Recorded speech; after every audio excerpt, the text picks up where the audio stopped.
First and foremost, I trained as a pharmacist. Then I went back and studied nutritional therapy. I'm associate member with the Royal Society of Medicine, so I really do try and keep an eye on the medical side as much as I do the functional medicine and complementary side. Well, I believe they all should work together. I went and trained in functional medicine. I work with a lot of athletes, so I did a lot more training then in how energy systems work and how we handle our energy and our carbs, our fats, and our proteins and different things like that. I'm a big believer in the power of nature to heal us. So I've actually created my own range of flower and tree essences. I think they work really well for us sensitives. And I've trained in energy healing, but it comes quite naturally to me as well. I just tend to have a feeling for what's going on in someone. And I'm increasingly relying on that because I find the body never lies. So I just put in a few pictures there. I love animals. I love my dog. I love nature. And there's a picture there of me hugging my boyfriend. I won a marathon this year, and it's one of the proudest moments of my life because I've been on a long journey with my own health, and I just realized now that I can do, and it showed me that I've no excuses moving forward. But I had my own journey with chronic fatigue, which is why I'm very passionate about this area of health myself. It went on for quite a while, starting in, I believe it started before 2008, but it was 2008 when it all hit ahead.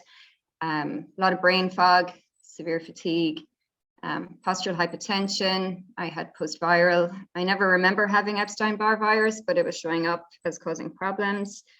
Got a diagnosis of chronic fatigue. I also was having problems with my immune system and attending the hematologist. Was told I couldn't travel anywhere because I was going to get really sick, and all of these stories that we're used to hearing.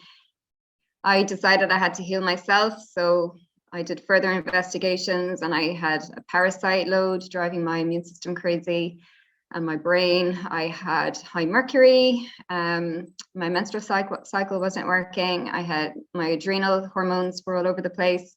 I was having chronic migraines. Then I started having skin problems, which were down to gluten intolerance. And it's like this cycle that never ends. And I know that resonates with a lot of you. And I know what it feels like. And saying that, we're all very, very different. It takes a lot of hard work to heal. Someone shared this recently, and I remembered I wrote this. So I'm going to read it out. And it just says, the biggest part of healing is on a soul emotional level, or at least it was for me. When this is forgotten, you risk over-complexity, over-diagnosis, over-expense. Decades of searching outside for answers when the truth lies inside. It's in the code of your cells, the story of your experience. The symptoms are the message, not the problem. The body soul holds the key, always. And I've definitely found on my journey, anytime something was going wrong in my body, my brain would just get stuck on this loop of what is wrong with me? What's wrong? What's wrong? What's wrong? And I sort of kept giving my power away to finding out everything that was going wrong, when I think my body was just screaming to call me to a halt, to really look inside at all of the things that wanted to heal within me. So I really found there was a long journey that went alongside healing myself using functional medicine, and a lot of that was healing me. So what is functional medicine? If we go onto the Institute of Functional Medicine's website, and I really like them as a leader in all of the research to do with functional medicine, they define it as functional medicine determines how and why illness occurs and restores health by addressing the root causes of disease for each individual. And I'd sort of add to that, it's about getting to the causes and triggers of illness with the view to not only finding solutions, but empowering the patient with their own skills and tools. So I feel very passionate that I'm here to help and support a patient and to give them tools and skills to learn how to listen to themselves and to know how to act on what the body is saying in those moments. I'm not a believer in a dynamic where I'm the one that holds all the cards and that I'm telling the other person what they need to do, whereby I'm constantly getting you coming back to me. I'm a big believer in us working together so that I can help you, because we're all very different in our journeys. So it's a whole being approach, mind, body, emotions, and spirit. And I think chronic fatigue is a crisis of all of these, all feeding into one another. So you are unique. You've unique genetics, you've unique epigenetic exposures, which are the things that we're exposed to during our lifetime, be that positive or negative, from birth to death, that change how our genes express. Our parents, our ancestors, our culture, our trauma, religion, patriarchy, they all impact us pre-birth and birth. I go right back to the very start with my patients because it's highly significant how mom's pregnancy was with us, how the birth was, and how our early childhood years were. So things like illnesses, surgeries. One that would spring to mind is having our appendix out, because it's so important to have there as our beneficial bacteria reserve anytime we have a gut infection or an antibiotic. Trauma and adverse life experiences. I think these are highly significant and worth investing quite a bit of work on ourselves and understanding. Life is not easy, but also having chronic fatigue is a traumatic experience in itself, and it can be challenging to fully come over it. I think we get a bit of PTSD just from going through chronic fatigue itself. And it's important to recognize that it's very difficult when we're in it, and believing that we can come through it and how it affects us as we move forwards in healing.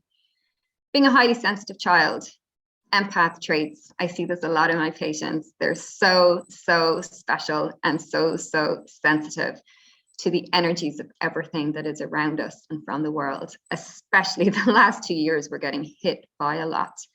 Where you live, where you work, there's an energy from the people we're around, there's an energy from the land that we're on, but also environmentally also there can be exposures coming through these places. Self-talk and belief patterns. I think I've had to do a huge amount of work on this myself. And I think it's an area worth us investing in. The never good enough belief system. Looking at our life balance, looking at our nature time, looking at our alone time, which can be challenging because sometimes we can fear being alone when we feel so bad, and yet we crave it and need it also to separate our energy from those around us. Relationships. I think a lot of you will resonate with the giving too much and then shutting down, and we get very tired, and then we can sometimes go through an anger or resentment cycle because we're just giving so much to everybody. Having poor boundaries, which is easier said than done. It's not simply constructing a cement brick wall between us and somebody else. Having toxic people in our lives. I think it's good to choose how much of certain people we let in and impact us, or we dedicate specific time slots and keep it at that, because it can just become too much. We're absorbing too much. It's not their fault. And it's not our fault. Toxic media, having a poor filter to the everything out there coming at us. I think it's important to switch it off when we can. I put this one in. It's important to rule things out. It is important for us to go through the medical route, to have the tests, to rule the serious things out. And I know it's highly frustrating when we're coming back home and we're being told there's nothing wrong with you. Or are you depressed? But still, it's important to go down that route just to check that there's nothing else going on. And for us, as best we can, to befriend our doctors, because sometimes we need to use medicine to help us. So it's working with all of the fields that we can and building a team around us of people that can support us and knowing where to go for what. So what happens if you're coming to me and I'm looking at you from a functional medicine lens, which is specific? I'm a little bit different to others as well. I tend to be a bit out of the box because I really place a focus on energy healing as well, and our spiritual journeys. But basically, I will get you to send me all of your information, and I will assess that information before I meet you. So I will look at your whole journey with your health, all of your tests, all of your files, everything. It just piles all in with me, and I sit down like a little detective trying to see pieces and clues that help me. Then we speak. And often if I can, I'll see someone in person to do some energy healing work just to see what their body is telling me. Then if we need, we'll run some tests. The functional medicine diagnostic approach, there's a lot of really, really helpful tests. And because they're so helpful and specific and highly complex, they come at a price. So I really, really try and be mindful of that with patients. Is this test really going to help us?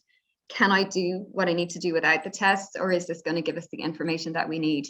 I've been through this myself. I know just how expensive it can be, and also how valuable those tests can be if they're giving us the information that we couldn't have known. Then we act. We got to make a start. And then we refine the program and we keep going. So it's teamwork. It takes honesty, trust, us working together, and even working with other therapists as we might feel are necessary to slot in as we go. We look at all of your journey, mind, body, emotions, the traumas, the good stuff, the bad stuff. It all adds to where we are now. It's highly individualized, which is where, now that I'm speaking to quite a number of people together, it can get more tricky to give it recommendations because everyone is just so different. It's more than just the body. I provide ongoing support.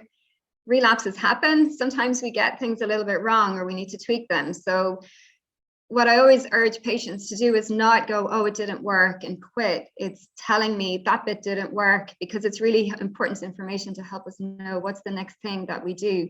A lot of it, especially with chronic fatigue, is poking away at all the positive things that we can do and seeing where we go and then what's left.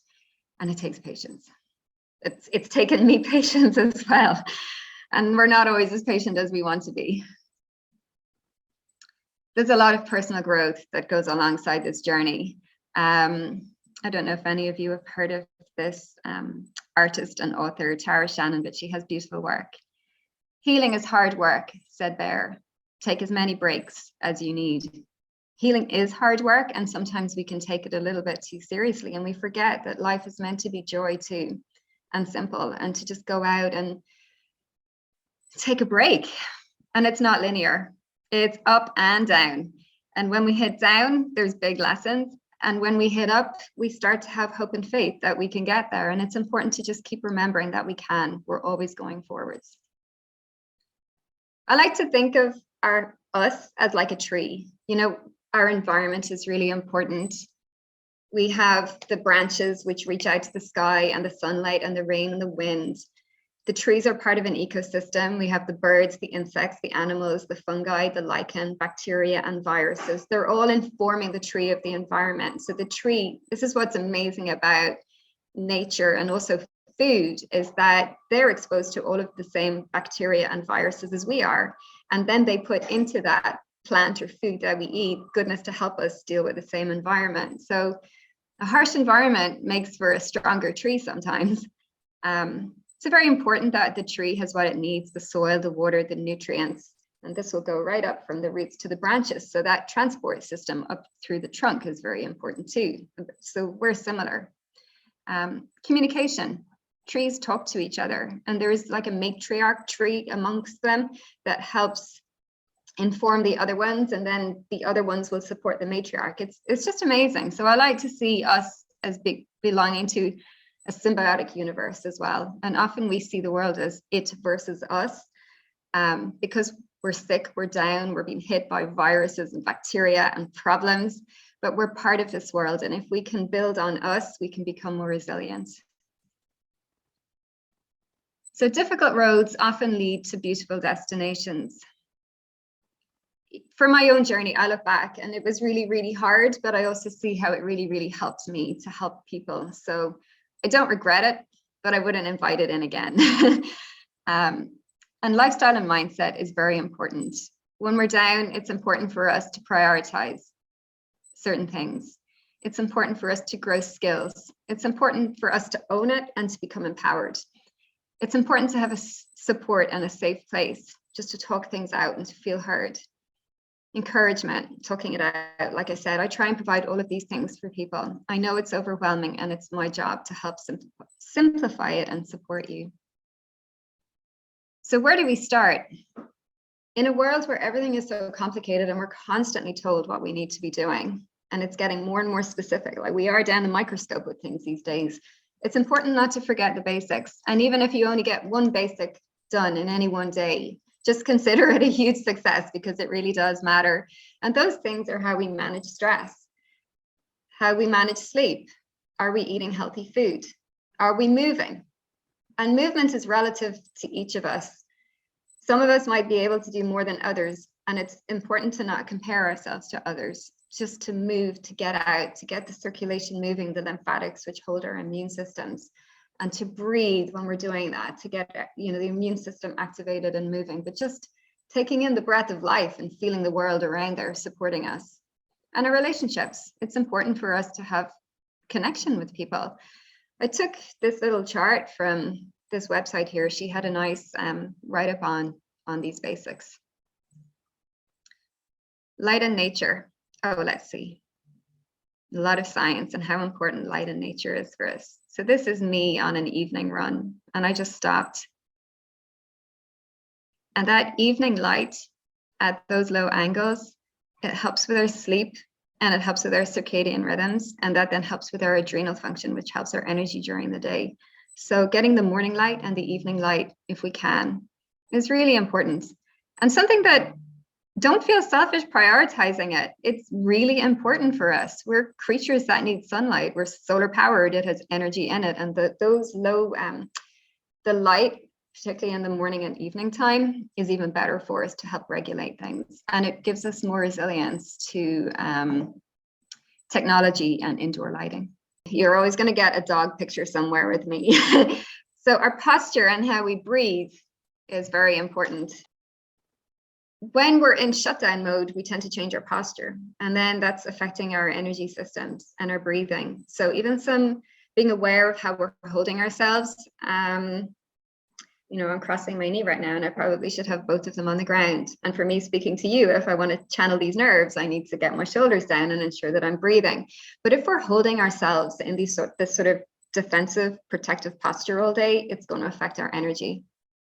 And sometimes, to extend on that, if things go out of whack, even a little bit of chiropractic or osteopathic treatment can be helpful.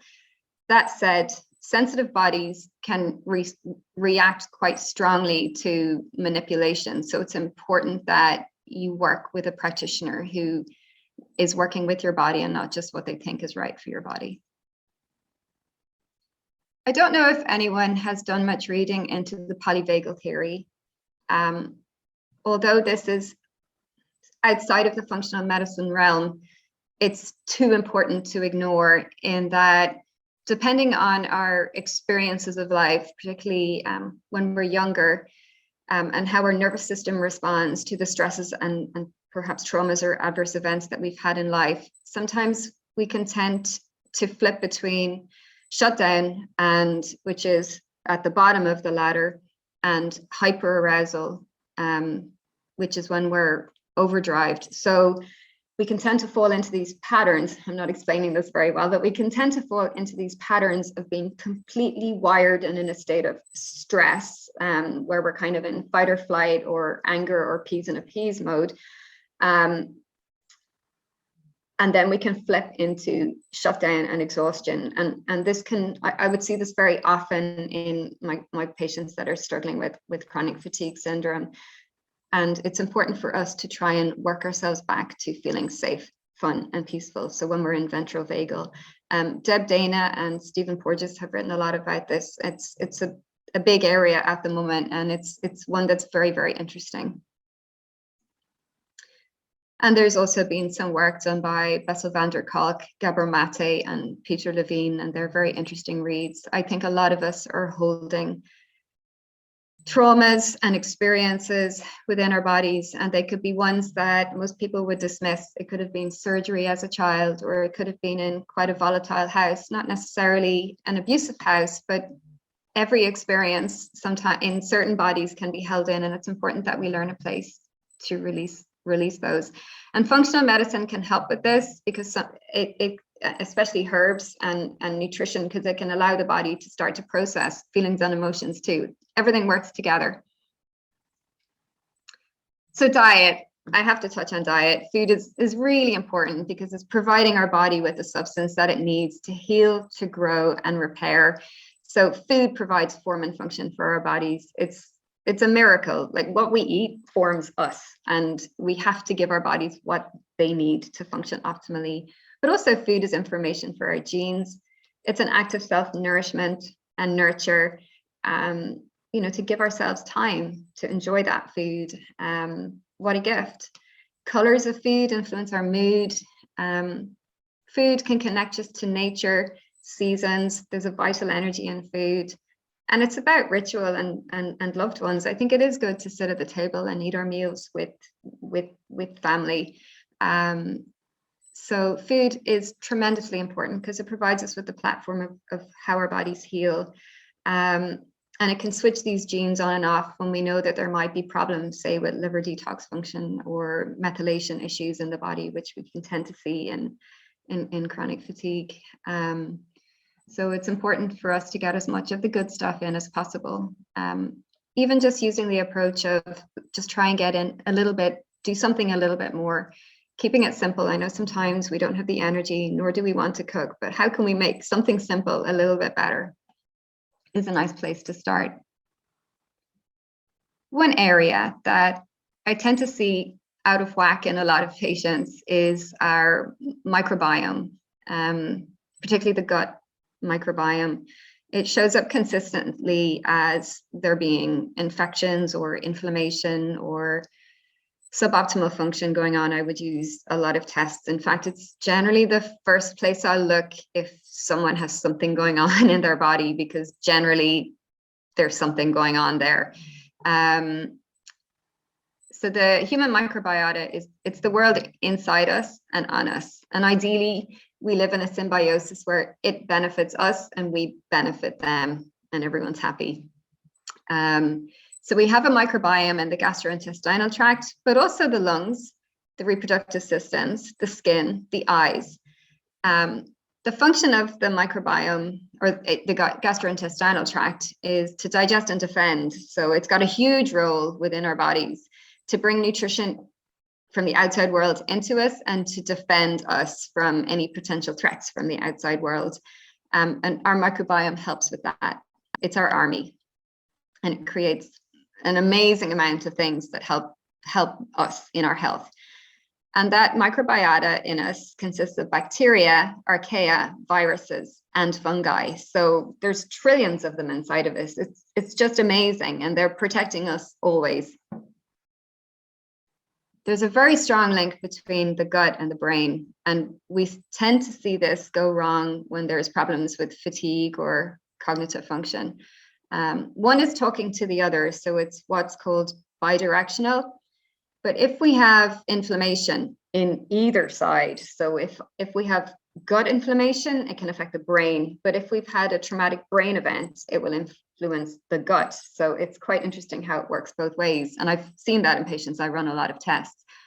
But if there's inflammation in the gut, it will affect us cognitively. Also, if the gut isn't a happy place, if there's any infections going on, or if it's too hyperpermeable, so if it's letting the wrong things through, we can tend to see what are called endotoxins, and they create a sickness feeling within the body. I'm trying to keep it simple, but this is giving you lots of threads. But a healthy gut-brain axis, so a healthy gut is important for repairing and healing our brains. It also helps modulate the neuroimmune endocrine system. Our guts help release neurotransmitters that influence the brain and also create signaling molecules that influence the brain. But what I find amazing is when we have the right balance of gut bacteria, they detoxify loads of mercury, arsenic, and cadmium that might come into us from food or water. So they're protecting us. It's amazing. They're actually, those bacteria that detoxify the mercury, arsenic, or cadmium might even die. So they're helping us, and they're sacrificing themselves. We make some B vitamins in the gut, which help the brain. And we take compounds from plants and turn them into more active ones, which will have a greater antioxidant and anti-inflammatory and other effects, which can benefit our brain and the rest of our bodies too. But if our gut is out of whack, we'll generally feel sick and not think clearly. And when the gut is addressed, it can rapidly change that feeling in our minds, which is nice to know. Most of my patients have a gut imbalance. I see it all the time. I sometimes wonder, gosh, am I just going on about the gut all the time? But we are all about the gut. So I tend to think of our guts as a garden, and it's really important for us to tend that garden with love and gratitude. I really believe our microbes are listening to us and they're behaving how we talk to ourselves, if that makes any sense. And how we can impact our guts depends on our diet. Actually, very quickly, a change in diet can change our gut microbiome balance. But stress affects our guts, smoking, lack of sleep. It's important to exercise, that changes our gut microbiome. Alcohol can have a positive or negative effect depending on how much. Small amounts of polyphenol rich alcohol can be okay. But if we're hypersensitive to it, I would still avoid it because it burdens the liver. Infections, viral infections impact our gut microbiome. We're seeing this with COVID. Antibiotics have a significant effect on our microbiome. Now, sometimes they're necessary. Antifungals, certain medications, heavy metals, and chemicals which come in from our environment, they all affect our microbiome. So we need to be constantly nurturing. So with chronic fatigue, we know there's an energy crisis going on. And a big area of where I will focus as well is how can we support energy systems within the body? How can we support the powerhouse, which is the mitochondria, or the cell membrane, which is the interface between the outside the cell and inside of the cell. And we know in chronic fatigue, there's problems with energy production, that you're in a general state of low energy, and that there's an inflammatory free radical imbalance. So we'll work on those with nutrition and herbs, which can be amazing. The immune system. This is another area that I'll zone in on and check with each patient. Well, how is their immune system going? Or could there be any underlying infection going on? And there's a couple of theories that it could be post-viral or fungal or bacterial. So we'll support the body to manage these things as best we can. We all live in a world surrounded by all of these potentials to come and get us. So why do some people get sick and others don't? And I do believe the more we can build resilience, the better we're going to handle what's coming at us. So we work on that. There's a very, very interesting paper recently released looking at insights into chronic fatigue syndrome, or ME, and linking that to long haul COVID, which is nice because it kind of tells me that they're taking ME and CFS seriously now too, because they need answers for long haul COVID, because it's often felt like no one's listening when we have chronic fatigue syndrome. So this little image here is just showing us how these beautiful butterflies are trying to thrive in the city. And we know that environment can impact us with our health. And I often feel with chronic fatigue syndrome, we're just so sensitive. So how can we help these butterflies thrive better in an environment that has a lot going on in it right now? There's no avoiding some of the things that are coming at us in our world. So it's looking at how can we increase resilience to deal with the environment. And I'll have a good look at, what could be a patient's exposures and what could be their weaknesses in dealing with those. And functional medicine is good to deal with this. So we work on building resilience to deal with the normal, which is our world can be a lot to thrive in right now. So the heroes are diet and lifestyle, and the superheroes are gut bugs. But the unsung hero is you bravely growing on your journey. And because I do believe the more we build resilience from within in spirit and in emotions, that translates into our physical body as well. So I just wanted to show you a little butterfly here who was in an environment where he didn't want to be.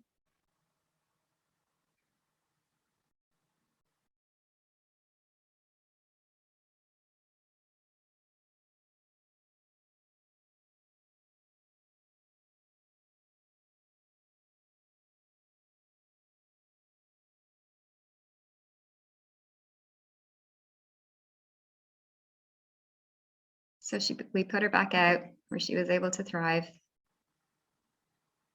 So another area that we look at is how can we help the body better deal with the toxins from our system now.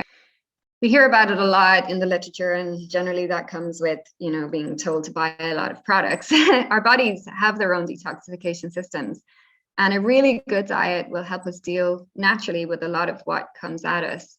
Sometimes we need to give the body a little bit more support temporarily so that it can handle what it's trying to do. while we figure out how do we reduce these exposures and get everything working in sync a bit better. So my job is to help reduce your total body burden of what might be coming at you and to support overwhelmed or underfunctioning systems. But also there's things that we can do which help us naturally detoxify better, and that's movement, proper breathing, keeping hydrated, nourishing, so food nutrients, skin brushing, and then we have herbs and various nutrients that help support these systems as well. I think we all have days when we feel like this, too tired to do anything, and then we go to bed and we can't sleep. So without a shadow of a doubt, most patients struggling with fatigue are going to have some sort of dysregulation going on in their hormonal systems. And it's trying to figure, is it chicken and egg? What's causing it, or is this the cause of other things? That's my job, because if there's something constantly putting pressure on these systems, me supporting these systems it's just going to be endless support without figuring what are the triggers here. So I usually feel that these are downstream of other problems. You know, if cortisol and DHEA are off, I need to look at why. If circadian rhythms are off, I need to look at why. If thyroid hormones are off, we need to look at why. But I certainly would believe that these are usually out of whack for most people, and we need to support that while trying to take the finger off the triggers of what's causing the problems. I truly believe in the power of the body to heal. I believe we were born healthy, and if we thrived and something has gone wrong and our body is trying to get us back to that state of health or as best it can do, and it's us standing back and going, well, how can we support that? How can we give the body what she or he needs to get back to that place? So I guess it's after hearing this, is there something in here that is triggering something in you that says, yeah, that might be for me? Because I can't tell you, it has to come from within, a feeling of maybe there's some answers here for me. And it's really important to honor that. And I say that to my patients. I'm going to tell you lots here, and you're allowed to disagree or agree. You're allowed to take what feels right, and you're allowed to tell me, I don't think that was right, Andrea, so that we're working together on things. Otherwise, it's completely overwhelming and we're starting with a million things. So you have to start believing that you can, and listening to the quiet knowing within that guides the way. And there will be things that happen in this life that will make you feel like you can't go on, but you must, said Bear. How? Asked Rabbit. You'll know, said Bear. There is a resilience in each of us that remains hidden until we need it. Like a kind of magic, asked Rabbit. Exactly, said Bear. Like a kind of magic. So thank you.